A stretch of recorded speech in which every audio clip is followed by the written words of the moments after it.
जिस वीडियो पे हम रिएक्ट करने जा रहे हैं उसका टाइटल है unknown facts of Tirupati Balaji मंदिर। अच्छा, तिरुपति बालाजी मंदिर से पहले हमने जगन्नाथ टेम्पल पुरी उसके ऊपर हमने एक रिएक्शन वीडियो बनाई थी और वो वहाँ की जो मिस्ट्रीज़ थी उसको रिवील करने के ऊपर एक वीडियो थी और बड़ी ही फैक्टफुल वीडियो थी, बड़ी ही मज़ेदार और हमने बड़ा कुछ जाना जगन्नाथ टेम्पल के बारे में। और फिर वहाँ पे हमें कुछ कमेंट्स किए दोस्तों ने और उन्होंने हमें ये कहा कि भाई आप अभी तक तिरुपति बालाजी मंदिर को मिस कर रहे हैं। सो अगर आप मज़ीद जानना चाहते हैं इन मिस्ट्रीज़ के बारे में, इन अननोन फैक्ट्स के बारे में, तो that is the place to go. So ये वीडियो हमारे सामने है, हमें काम करते हैं कि पहले वीडियो को देखते हैं, इसको समझने की कोशिश करते हैं और इसके बाद आपसे डिस्कशन करेंगे। और चैनल पे नए हैं तो सब्सक्राइब करना बिल्कुल मत भूलिएगा। वेल, मैं हूं मोना, मैं हूं बिलाल और आप देख रहे हैं रिएक्शन।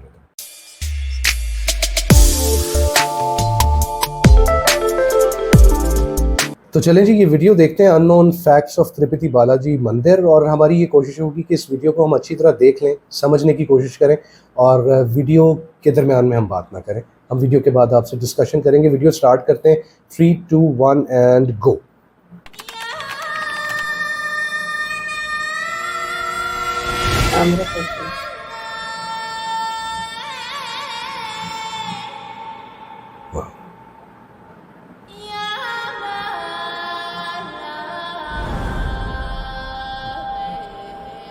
श्रीमोला तिरुपति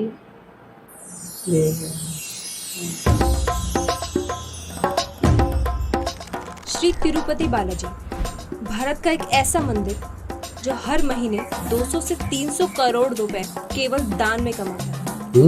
1,20,000 करोड़ ये बस कोई नंबर नहीं, बल्कि श्री तिरुपति बालाजी मंदिर की नेटवर्थ है। ये मंदिर भारत के सबसे अमीर मंदिरों में से एक है। भारत में कई सैकड़ों मंदिर मौजूद हैं जो अपने चमत्कार और अद्भुत रहस्यों के लिए जाने जाते हैं, जिनका चमत्कार देखने हर साल करोड़ों लोग जाते हैं। और ऐसी ही चमत्कारी और रहस्यमय कहानी है श्री तिरुपति बालाजी मंदिर की। इसका आर्किटेक्चर देख। श्री तिरुपति बालाजी मंदिर दक्षिण भारत के राज्य आंध्र प्रदेश के चित्तौड़ जिले में स्थित है। मान्यता ये है कि यहाँ भगवान विष्णु और माँ लक्ष्मी निवास करते हैं। आज की इस वीडियो में हम आपको ऐसे रहस्य बताने वाले हैं जिसे आज तक साइंस भी नहीं समझ पाया। हम सभी जानते हैं कि तिरुपति बालाजी मंदिर भारत के सबसे धनी और पूजनीय मंदिर में से एक है। ये मंदिर तो सबसे अमीर है, पर कहा जाता है कि इस मंदिर में पूजे जाने वाले तिरुपति बालाजी खुद गरीब और कर्ज में डूबे हुए हैं। पर ऐसा क्यों? तो आइए पहले इसके पीछे की कहानी जानते हैं। एक बार ब्रह्मा जी के पुत्र महान ऋषि भृगु त्रिदेवों में कौन सबसे श्रेष्ठ है, इसकी परीक्षा लेने के लिए त्रिदेवों के पास एक एक करके गए। जब वे भगवान विष्णु के पास वैकुंठ धाम पहुंचे, तब भगवान विष्णु देवी लक्ष्मी की गोद में सर रख के आराम कर रहे थे। ये देखकर भृगु ऋषि को उनके इस व्यवहार पर बहुत गुस्सा आया और उन्होंने विष्णु जी की छाती पर लात से प्रहार कर दिया, जिससे भगवान विष्णु उठकर खड़े हुए और बोले, कहीं आपके पैर पर चोट तो नहीं लगी? आपके चरणों के स्पर्श से मैं धन्य हो गया। विष्णु जी के इस विनम्र व्यवहार को देखकर ऋषि भृगु रोने लगे और उनसे क्षमा मांगी और इसके बाद उन्होंने विष्णु जी को त्रिदेवों में सर्वश्रेष्ठ घोषित कर दिया। लेकिन भृगु ऋषि के इस व्यवहार से माता लक्ष्मी बहुत क्रोधित हो गई और भगवान विष्णु के ऋषि को कोई दंड ना देने पर वे बेहद नाराज हो गए और गुस्से में वैकुंठ धाम छोड़कर चली गई। जब विष्णु जी ने देवी को ढूंढना शुरू किया तो पता चला कि माँ लक्ष्मी ने पृथ्वी पर एक राजा के घर पद्मावती नाम की कन्या के रूप में जन्म लिया है। तभी विष्णु जी ने पृथ्वी लोक पर श्रीनिवास नाम के व्यक्ति के रूप में जन्म लिया। उन्होंने वहां जाकर राजकुमारी पद्मावती को ढूंढना शुरू किया और उन्हें मिलने पर उनके सामने विवाह का प्रस्ताव रख दिया, जिसे राजकुमारी ने स्वीकार कर लिया। अब सवाल ये आया कि विवाह के लिए धन कहाँ से आएगा? इस समस्या का हल निकालने के लिए विष्णु जी ने कुबेर से काफी सारा धन कर्ज ले लिया और ये वचन दिया कि वे कलयुग के अंत तक सारा कर्ज चुका देंगे। भगवान के कर्ज में डूबे होने के मान्यता के कारण भक्त बड़ी मात्रा में श्री तिरुपति बालाजी में धन दौलत भेंट करते हैं। जिससे भगवान विष्णु कर्ज मुक्त हो सकें। कहा जाता है विष्णु जी वेंकटेश्वर स्वामी के रूप में तिरुपति बालाजी में निवास करते हैं। 7 पहाड़ों वाला मंदिर नाम से प्रसिद्ध ये ऐसा मंदिर है जहां भक्तों को नए नए चमत्कारों और रहस्यों का एहसास होता रहता है। आइए जानते हैं तिरुपति बालाजी से जुड़े ऐसे रहस्यों के बारे में जिसने विज्ञान तक को हिलाकर रख दिया। क्या आपको पता है तिरुपति बालाजी में स्थापित जो मूर्ति है वो किसी के द्वारा बनाई नहीं गई, बल्कि ये स्वयं प्रकट हुई थी। कहा जाता है कि यहाँ स्वयं भगवान विष्णु विराजमान है। मंदिर के मुख्य द्वार पर दरवाजे के दाईं ओर एक छड़ी है। कहा जाता है कि जब भगवान विष्णु छोटे थे तो इसी छड़ी से उनकी माँ ने उनकी पिटाई करी थी, जिससे उनकी ठोड़ी पर चोट लग गई। इसी कारण आज तक औषधि के रूप में हर शुक्रवार उनकी ठोड़ी पर चंदन लगाया जाता है। इतना ही नहीं, इस मूर्ति पर लगे बाल भी बिल्कुल असली हैं। आपको जानकर ये हैरानी होगी कि आज से 15,000 साल पुरानी मूर्ति के बाल आज भी बिल्कुल मुलायम, रेशमी और साफ सुथरे हैं। इन बालों में कभी उलझने नहीं पड़ती। इस मंदिर में केशदान की बहुत प्रसिद्ध परंपरा है। मन्नत पूरी होने से पहले या बाद में लोग यहाँ अपने केशदान करते हैं। लगभग 20,000 लोग यहाँ रोज केशदान करते हैं। कहा जाता है कि प्राचीन काल में जब भगवान विष्णु धरती पर आए थे तो एक दुर्घटना में उन्होंने अपने कुछ बाल खो दिए थे। अब गंधर्व की राजकुमारी नीला देवी ने ये घटना को देखकर अपने खूबसूरत बालों में से एक हिस्सा काटकर विष्णु जी के सर पर लगा दिया। खुश होकर भगवान ने उनसे कहा कि केश शरीर की सुंदरता को बढ़ाता है और आपने मेरे लिए अपने बालों का त्याग कर दिया, इसलिए आज से जो भी मेरे पैरों में अपने बालों का त्याग देगा उसकी हर इच्छा पूरी होगी। और तभी से वहाँ बाल दान करने की प्रथा चली आ रही है। और केवल बाल ही नहीं, यहाँ आने वाले श्रद्धालु अपनी श्रद्धा अनुसार ढेर सारा पैसा, सोना चांदी दान करते हैं, जिसकी वजह से ये मंदिर दुनिया का सबसे अमीर मंदिर माना जाता है। भक्तों के केवल चढ़ावे से ही मंदिर की ट्रस्ट की हर महीने 200 से 300 करोड़ कमाई होती है और ये सारा पैसा दान पुण्य और समाज सेवा में लगा दिया जाता है। इस मंदिर के पास फिक्स डिपॉजिट में ही इतना पैसा है कि हर साल उसके मात्र ब्याज से ही मंदिर की 800 करोड़ से भी ज्यादा कमाई हो जाती है। वहाँ दर्शन करने वाले लोग और पुजारियों का कहना है कि भगवान वेंकटेश्वर की मूर्ति से हमेशा समुद्र में उठने वाली लहरों की आवाज आती रहती है। अगर आप भगवान की मूर्ति को कान लगाकर सुनेंगे तो आपको लगेगा कि जैसे मानो आप समुद्र के बीच में खड़े हैं। इसी वजह से बालाजी की मूर्ति हमेशा नम रहती है। पर ऐसा क्यों है ये आज तक किसी को पता नहीं चला। नम रहती है। इस मंदिर से लगभग 23 किलोमीटर दूर एक गांव है। कहा जाता है कि तिरुपति बालाजी की पूजा के लिए फूल, घी, दूध, मट्ठा, पवित्र पत्ता उसी गांव से आता है। उस छोटे से गांव को उसके लोगों के अलावा ना किसी ने देखा है, ना किसी को उस गांव में जाने की अनुमति है। इस गांव का अस्तित्व एक रहस्य बनकर रह गया है। भले ही बालाजी की मूर्ति विशेष प्रकार के चिकने पत्थर से बनी हो, लेकिन वो अपने साक्षात वहाँ होने का एहसास सबको कराते रहते हैं। आपको जानकर हैरानी होगी कि भगवान के आराम के लिए पूरे मंदिर का वातावरण को काफी ठंडा रखा जाता है, लेकिन इसके बावजूद बालाजी को बहुत गर्मी लगती है। उनके शरीर पर पसीने की बूंदें देखी जा सकती हैं। उनका माथा और पीठ हमेशा पसीने से भीगी रहती है। उन्हें ज्यादा गर्मी ना लगे इसलिए वहाँ हमेशा पंखे चलाकर रखे जाते हैं। सबसे आश्चर्यजनक बात तो ये है कि तिरुपति बालाजी के गर्भगृह में एक दीपक जलता है जो बिना घी या बिना तेल के हजारों साल से लगातार जल रहा है। और ये कैसे संभव है, इसका कारण आज तक नहीं पता चल पाया है। ये दिया किसने और कब जलाया ये भी किसी को नहीं पता। इस मंदिर में हर रोज 3 लाख से भी ज्यादा देसी घी के लड्डू बनाए जाते हैं। हैरानी इस बात की है कि इन लड्डुओं को बनाने के लिए कोई नई टेक्नोलॉजी नहीं, बल्कि यहाँ काम करने वाले लोग 300 साल पुरानी तकनीक का ही इस्तेमाल करते हैं। इन 3 लाख से भी ज्यादा लड्डुओं को एक गुप्त रसोई में बनाया जाता है। ये रसोई दुनिया की सबसे बड़ी रसोइयों में से एक है। चलिए आपको एक साइंटिफिक फैक्ट बताते हैं कि जब भी किसी साधारण प्रतिमा पर पचाई कर्पूरम यानी कपूर चढ़ाया जाता है तो वे प्रतिमा धीरे धीरे चटकने लगती है, लेकिन श्री बालाजी की मूर्ति पर इसका कोई असर नहीं होता, ना उस पर कभी कोई निशान देखा गया है, और ये किसी चमत्कार से कम नहीं है।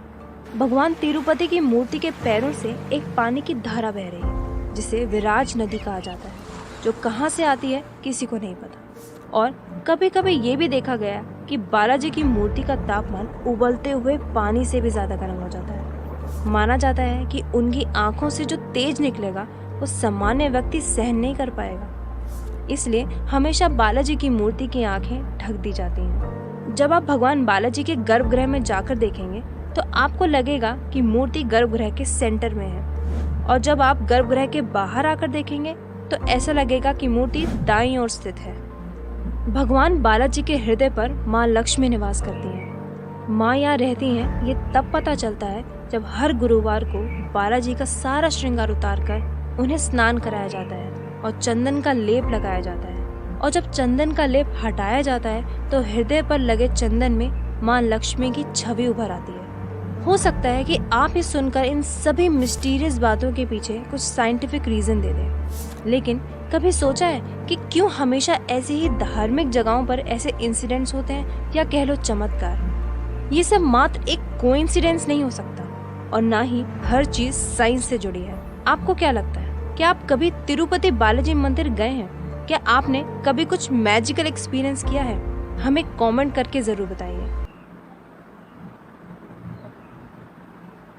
स्पीचलेस यार, ऑनेस्टली अमेजिंग वीडियो, और वाकई कुछ ऐसे फैक्ट्स पे बात की है इन्होंने कि हम खुद हैरान हुए ये चीज़ें सुन के। आंध्र प्रदेश में ये भारत का मोस्ट होलीस्ट टेम्पल माना जाता है, जहाँ पे 200 से 300 करोड़ रुपए का दान हर महीने इस टेम्पल को मिलता है। अच्छा, इसके अलावा 1,20,000 करोड़ की जो नेटवर्थ रखता है ये मंदिर। मतलब हाँ। ये नेटवर्थ वो है जो कि गालिबन फिक्स डिपॉजिट्स हैं इस मंदिर के मुख्तलिफ बैंक्स के अंदर। और उन्होंने एक और फैक्ट इसके अंदर ये बताया कि सिर्फ इस रकम के ऊपर जो कि बैंकों में जमा है, ये सोने की शक्ल में भी है और ये कैश की सूरत में भी है, इसके ऊपर 800 करोड़ जो ब्याज है वो हर माह मिलता है। और ये सारे का सारा पैसा जो है वो दान में और लोगों की वेलबींग के अंदर इसको इस्तेमाल किया जाता है। अच्छा, और उनका ये भी मानना है कि लॉर्ड विष्णु जो हैं वो खुद यहाँ पे रहते हैं, और इस तरह की बेशुमार चीज़ें उन्होंने दिखाई, कुछ ऐसे राज उन्होंने दिखाए कि वो कहते हैं कि भाई साइंस भी हैरान है कि ये चीज़ें कैसे पॉसिबल। डेफिनेटली इन चीज़ों के बारे में मतलब किसी साइंस के पास जो है मतलब कोई इसका हिसाब लगा नहीं सकता। मूर्ति की बारे में उन्होंने ये कहा कि ये बनाई नहीं गई थी, ये मूर्ति मतलब जो उन्होंने वर्ड यूज़ किया कि वो खुद बहुत जाहिर हुई थी। हाँ। और ये मूर्ति जो है ये तकरीबन 15,000 साल पुरानी है। सो आप खुद बिलीव कर सकते हो कि ये जो राज हैं इस चीज़ के, मतलब उस ज़माने में कौन सी साइंस होती थी, इन चीज़ों के बारे में पता नहीं लगाया जा सकता। अच्छा, मंदिर की इस वर्थ के बारे में, क्योंकि हमने बात का आगाज़ वहाँ से किया कि इतनी वर्थ कैसे है, तो उसके बारे में उन्होंने ये बताया कि जो हिस्ट्री है उसकी ये है कि लॉर्ड विष्णु जो हैं उन्होंने शादी की गर्ज से कर्ज लिया था, और उस कर्ज के बारे में उन्होंने ये कहा कि मैं कलयुग के एंड तक इसको अदा कर दूंगा।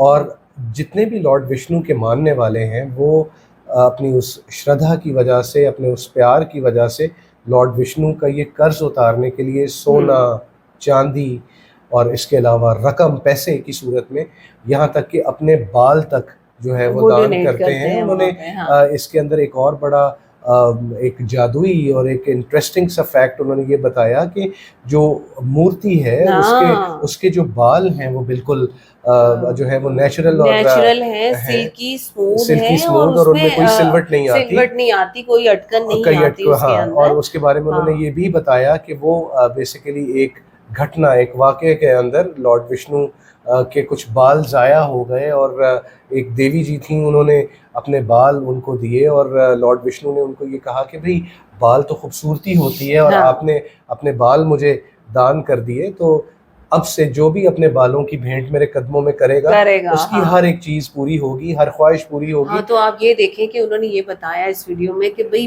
20,000 लोग डेली बेसिस पे जो है वो अपने सर के बाल वहाँ पे डोनेट। अच्छा, एक और फैक्ट जो कि इस वीडियो में नहीं बताया गया वो ये है कि इन बालों से भी जो है मतलब ये बेच दिए जाते हैं, और इन बालों से भी मंदिर को तकरीबन कोई 5 मिलियन के करीब, अब आई डोंट नो वो डॉलर्स में तो नहीं होगा, रुपए होंगे, 5 मिलियन रुपीस के करीब मंथली जो है मंदिर इनकम जनरेट होती उससे भी है। इनकम जनरेट होती है, और वो भी पैसा जो है वो दान पुण्य के काम में यूज़ कर दिया जाता है। उसके अलावा यहाँ पर वो लड्डू का प्रसाद वो जो है देसी घी से बनाया जाते हैं लड्डू, ठीक है। अच्छा, वो सीक्रेट रसोई कोई उन्होंने सीक्रेट बताया रसोई कि वो है, वहां पे कोई आम बंदा नहीं जा सकता, और वो ही पुराने तरीकों से वहां पे वो प्रसाद जो है वो बनाया जाता है, और लोग उसको परचेज करते हैं, और वो पैसा भी ऑफ कोर्स मंदिर की मेंटेनेंस और जो लोगों के वेलबींग के लिए यूज़ कर दिया जाता है। उसके अलावा मतलब इन इटसेल्फ जो लॉर्ड विष्णु की जो ये मूर्त है उसके बारे में ये कहा गया कि ना सिर्फ ये खुद ब खुद जाहिर हुई थी आज से 15,000 साल पहले, बल्कि ये भी बताया गया कि उस मूर्ति के साथ अगर कोई कान लगा के सुने तो ऐसे लगता है कि जैसे वो समुद्र के बीचों बीच है, लहरों की आवाज़ आती है। फिर उन्होंने ये बताया कि वहाँ पर एक छड़ी है जिसके बारे में ये माना जाता है कि बालाजी को अपनी वालदा से मार पड़ी थी, अपनी माँ से मार पड़ी थी बचपन में, तो थोड़ी जख्मी हुई थी, और वहाँ पे चंदन लगाया जाता है। और उसके अलावा काफूर जो है वो उनकी मूर्त को लगाया जाता है, और उसको वो बता रहे थे कि आम मूर्तियाँ जो हैं वो चिटक जाती हैं, वो पत्थर ख़राब हो जाता है, लेकिन बालाजी की जो ये मूर्ति है उसके ऊपर किसी किस्म का कोई निशान नहीं आता। फिर उन्होंने एक दिए का जिक्र यहाँ पर किया जो कि इंटरनल चेंबर में हज़ारों साल से वो दिया जल रहा है, और बगैर किसी तेल या घी के जल रहा है। और ये और वो किसी वो कहते हैं कि मतलब इनको नहीं पता कि वो किसने जलाया। मतलब definitely these things are so old and these मतलब वो क्या कहना चाहिए, ये मामलात इतने पुराने हैं कि इनको सर्टेनिटी से बताने के लिए कोई मौजूद नहीं है। और ये वो नस्ल दर नस्ल वो स्टोरीज और वाक़यात हैं जिनको कंपाइल करके ये एक पूरा वो बनाया गया।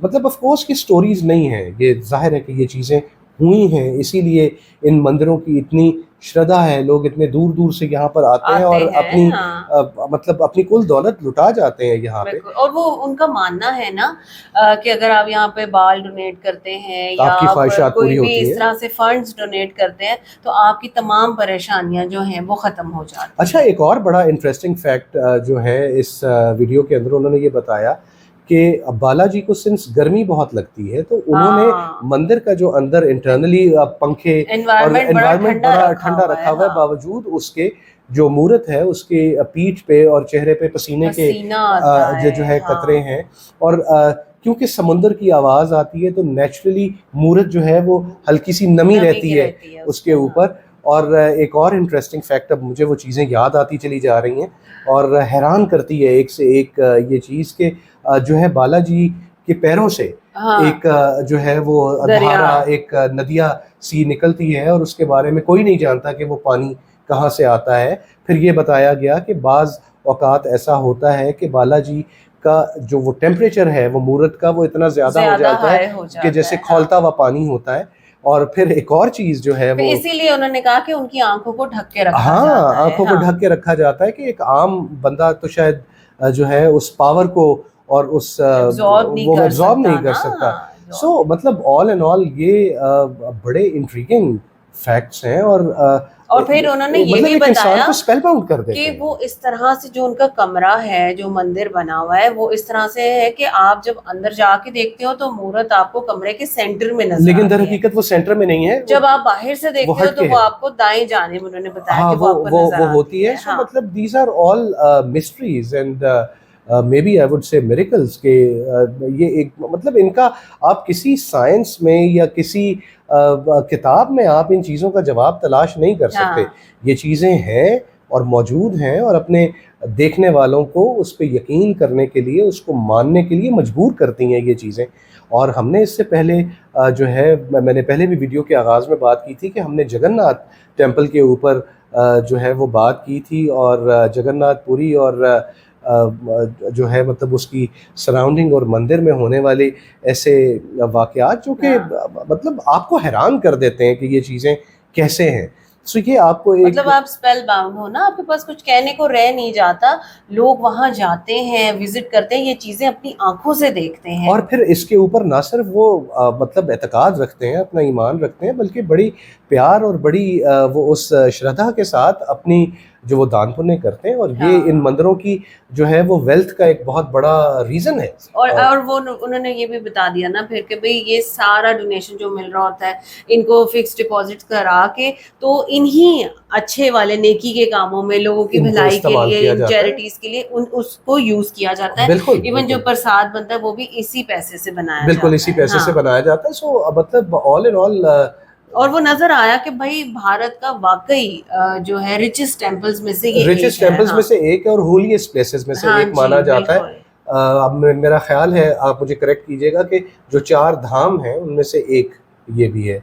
So that is it for the reaction. अगर हम कोई चीज़ मिस कर गए हों, या किसी चीज़ को हमने मिस प्रोनाउंस कर दिया हो, या किसी चीज़ को हमने सही तरह से ना बता सके हों, तो हमारी तरफ से माज़रत कबूल कीजिएगा। और हमें अगर आप और कुछ बताना चाहें इस ख़ास होली टेम्पल के बारे में, तो हम जानने के लिए आपके उन कमेंट्स का इंतज़ार करेंगे। रिएक्शन पसंद आया हो तो वीडियो को लाइक कीजिएगा, चैनल को सब्सक्राइब कीजिएगा। मिलते हैं आपसे अगली वीडियो में, अपना बहुत ख्याल रखिएगा।